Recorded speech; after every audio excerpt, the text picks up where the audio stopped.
What's up guys, thanks for your interest in the video. Today we got a Taurus G2C 9mm and we're going to do some changes. To begin, we got Surefire topside upgrade kit from Lakeline, which includes both the striker and recoil assembly made from stainless steel. It's set to improve the crisp and feel of your trigger as well as felt recoil.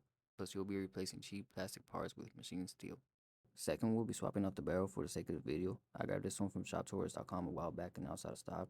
But Lakeline has a ported and threaded barrels in stock with pretty nice finishes that you can choose from, including this prism oil slick finish. I'll also be adding a grip, and if you're wondering about my trigger, it's from Keep Tinkering. Definitely gonna help with trigger anticipation and taking the slack off the trigger, and doesn't want a better trigger. Quick disclaimer, nothing in this video shows the sale of firearms, intent to sell firearms, firearm into bump stocks, rapid fire, automatic fire, or any kind. This video was filmed by professionals in a controlled, safe environment and intended for mature audience only. This information is based on YouTube's public policies and common safety practices, not legal counsel. Use at your own risk.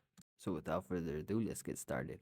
First things first, you want to clear your firearm, take the magazine out, make sure there's no ammo, physically check it, and visually inspect it, and then you want to go ahead and put all ammo away. Next, you're going to separate the slide from the frame. You're going to go ahead and release the magazine. Then you want to push the slide back a little bit or rack the slide back while pushing down both takedown levers. Taurus has two. Go ahead and let go of the slide. Then you want to go ahead and pull the trigger. And you can just go ahead and slide the slide off. Now you got your slide separated from the frame. You can set this frame apart. We're going to be using a pick or a screwdriver of some sort to push down on the striker housing. While putting pressure on the striker housing, you want to use your left thumb and push that back plate right out. The striker assembly should slide right off, and at this point you could compare it to the new part. Description says to add lubrication. That applies only to the recoil assembly, not the striker assembly. Now you're going to be inserting your striker assembly, and you're basically doing everything in reverse. So putting in the screwdriver, applying pressure, and reinstalling the back plate. Now we're going to remove the recoil assembly as well as the barrel. To remove the recoil assembly, all you do is push towards the muzzle and out. Same thing with the barrel.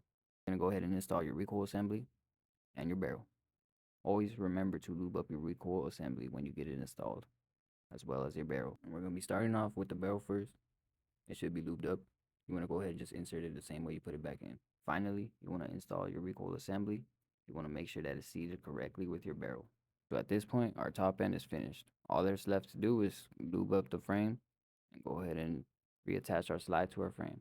After reassembling your handgun, you want to make sure you're doing function tests.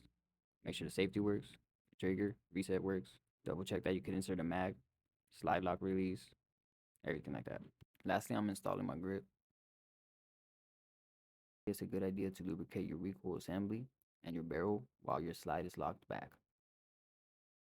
Other than that, that's pretty much it, guys. If you have any questions, concerns, anything, feel free to comment. Thank you so much for watching. And always remember, don't blink. Blink twice if you're in danger.